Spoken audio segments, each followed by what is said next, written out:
Hello everyone, welcome back to my another mini vlog. Exam হৈ থকাৰ বাবে আজি বহুদিন ভিডিঅ' বনাব পৰা নাছিলোঁ।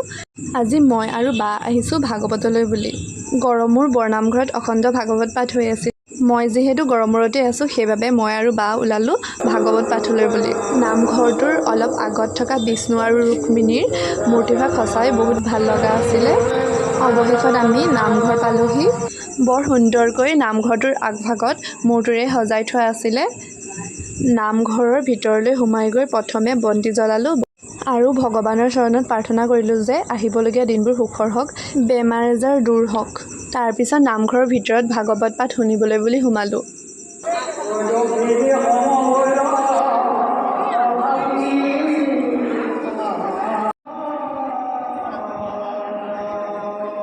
ভাগৱত পাঠ শুনি সঁচাকৈ অন্তৰখন পবিত্ৰ যেন অনুভৱ হ'ল। ভিডিঅ'টো ইয়াতে সামৰিছোঁ। বাই।